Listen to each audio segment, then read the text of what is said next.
Salve entusiastas, meu nome é Marcelão e esse é o vídeo número 163 da cronologia dos X-Men, esclarecendo todas as dúvidas a respeito do universo dos Filhos do Átomo e sua evolução ao longo dos anos. Desde já eu vou pedir para vocês se inscreverem no canal, dar um like e dar um tapa na sineta para receberem em primeira mão os novos vídeos. Nesse vídeo apresentaremos o primeiro encontro dos X-Men com Kitty Pryde, uma sucessão de erros de narrativa causados pela coerência na evolução dos personagens e as consequências dos eventos que causarão o despertar da Fênix. E vamos aos fatos.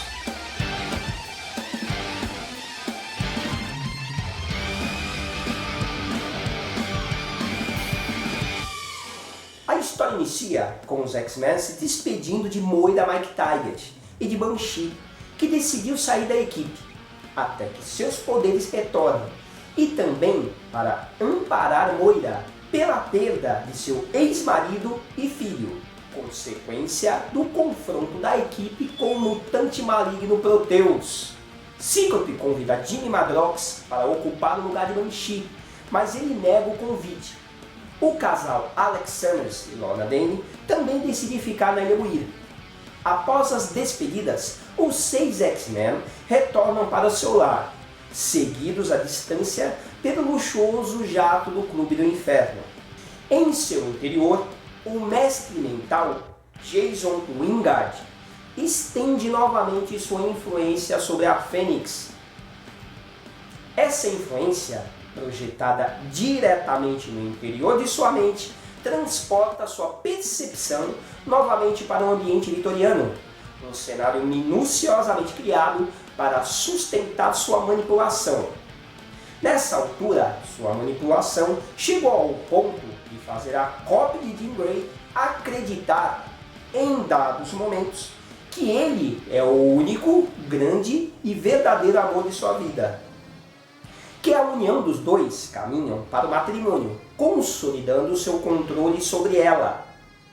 Essas alternâncias de realidade são acompanhadas com preocupação e dúvidas por Scott Summers. E a Fênix tenta usar esse sentimento para orientar e manter sua sanidade. Antes de pousarem, o alarme no interior do jato acusa um intruso no interior da mansão Xavier. Prontos para enfrentar um novo inimigo, os X-Men se surpreendem ao se deparar com o professor Charles Xavier, recém-chegado da galáxia alienígena Shi'ar. Os dias seguem sob forte influência do professor X, que submete os novos X-Men a uma série de treinamentos muito mais exaustivos e frenéticos que o esperado. Essa exigência e cobrança constante irritam Wolverine, que abandona a sequência do treinamento na metade do procedimento. Conhecendo mais intimamente os integrantes da equipe, Cíclope decide conversar com seu mentor. A conversa se transforma em uma discussão. Xavier acusa Cíclope de não ter sido um líder mais rigoroso e exigente.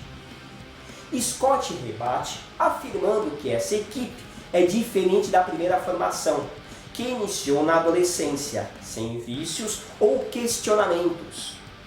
Apenas treinavam e executavam ordens.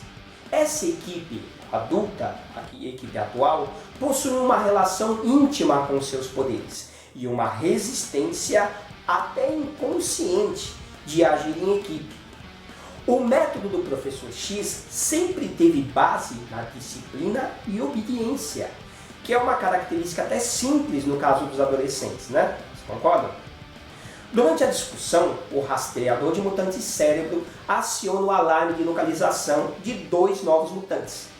Xavier divide os X-Men em 2 grupos, para investigar sem imaginar que seu rastreador de mutantes foi grampeado pela tecnologia do Clube do Inferno e que arquitetou uma armadilha para capturar a equipe.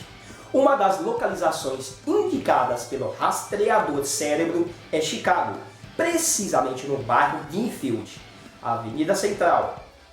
E a mais recente mutante em questão é a adolescente de 13 anos, Catherine Pryde, que está retornando de sua aula de balé. Seus pais receberam a visita da representante da escola Massachusetts. Seu nome é Emma Frost. Sofrendo de fortes dores de cabeça, que têm se tornado mais frequentes nos últimos dias, por recomendação de sua mãe, Eliza Pride, ela se retira para o seu quarto, para relaxar. Deitada em sua cama, com os olhos fechados, sem nenhum motivo aparente, as dores cessam. A surpresa faz com que Kitty abra os olhos e ela descobre que não se encontra mais em seu quarto, e sim em sua sala de estar no andar de baixo. Olha isso. Sem que ela saiba, essa foi a primeira manifestação de seu poder mutante de intangibilidade. Os pais de Kitty não entendem nada, mas Emma Frost já confirmou suas suspeitas. É hora de ir embora. Isso ocorre no exato momento em que Charles Xavier, acompanhado de Peter, Ororo e Logan, chegam ao local. A conversa entre os pais de Kitty e o Professor X é particular, e para isso, Kitty sai em companhia dos outros X-Men para uma lanchonete próxima. Ororo ficou encarregada de apresentar sua natureza mutante e as atividades dos X-Men. Apesar de empolgada e entretida, Kitty não deixou de notar e se interessar pela beleza máscula e juvenil de Peter Rasputin. Ela ficou verdadeiramente fascinada pelo jovem russo, mas todo aquele momento de contemplação é subitamente quebrado. A parede lateral da lanchonete é destruída, revelando a chegada de homens vestidos com trajes tecnológicos de combate. Imediatamente, os trajes de moléculas instáveis dos X-Men alteram suas formas para suas roupas padrões de combate. A prioridade agora é proteger os inocentes.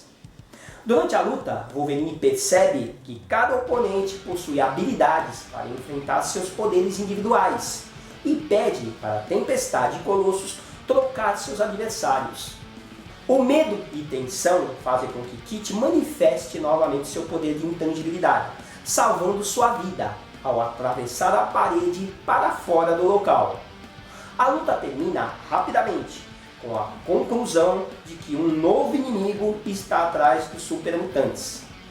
Eles mal têm tempo de concluir seu raciocínio quando são atacados por uma forte rajada mental.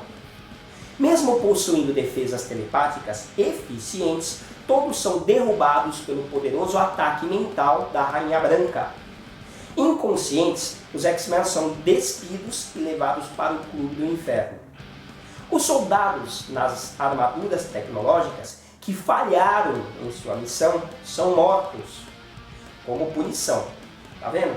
É o que eu sempre falo, né? Os X-Men, ele tem uma narrativa adulta, né? Não tem uma violência explícita, mas a violência está caracterizada nas histórias, principalmente na década de 80. Inesperadamente, Kitty Pryde entra e se esconde no interior do veículo tecnológico. Kitty percebeu que o uso de sua concentração permite que ela tenha um controle sobre sua habilidade de atravessar a matéria sólida. E vamos comentar. Como já havia dito para vocês anteriormente, o hangar dos X-Men, no caso no quadrinho da década de 80, ele não está posicionado embaixo da escola, debaixo da quadra, como foi visto nos filmes. Nessa época, coerentemente, ele estava posicionado a 1 km de distância, numa área subterrânea, que é chamada de Bunker X. Eu particularmente acho muito mais inteligente, né? Depois, por influência do cinema, eles colocaram debaixo da quadra de basquete, né, que fica na lateral da mansão. E isso é para poder ter uma dinâmica de câmera, para poder dar aquela... que eu acho uma bobagem, desnecessário e não acho que funcional também. Diferente do método de treinamento para os novos X-Men, imagine só se você tivesse superpoderes, tendo que se submeter a ordens. O seu ego vai querer automaticamente medir forças, não vai querer se submeter a ninguém, tá? Não todo mundo, mas eu acredito que é a grande maioria. Mesmo que inconscientemente isso vai acontecer, essa medida de força, né? Porque você tem um poder divino, isso Dificilmente você vai querer submeter alguém, né?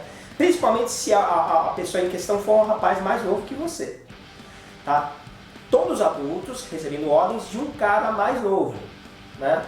E é assim, é interessante que no meio deles ali, o único que tem uma experiência maior em combate, indiscutivelmente é o Wolverine.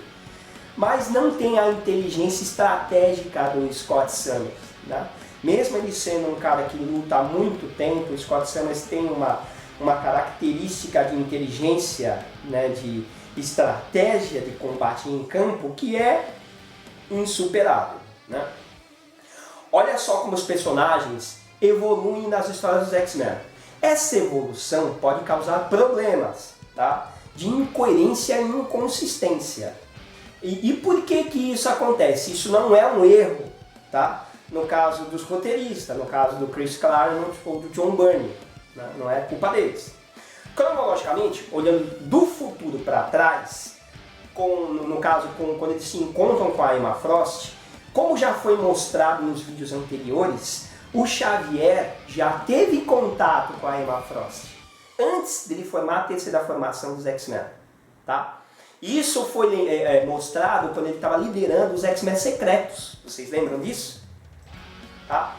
E teve também contato com o Carmen Pryde, que é o pai da Kitty Pryde, durante o período em que ele serviu nas Forças Armadas do Exército Americano na Guerra da Coreia. Isso é mostrado na origem do Xavier, que nós temos aqui no canal. Se vocês quiserem conferir, tá na origem do Xavier. Então ele já tem esse encontro com o Carmen Pryde. Nessa época em que essa história se passa, não tinha esses procedimentos, né, minuciosos que enriquecem uma história. Se você não fizer isso de uma forma minuciosa, acaba encontrando incoerências, que foi o caso, né? Bom, espero que vocês tenham gostado do vídeo. Dá um like pra gente, que é muito importante. Inscrevam-se no canal. Um abraço e até o próximo vídeo.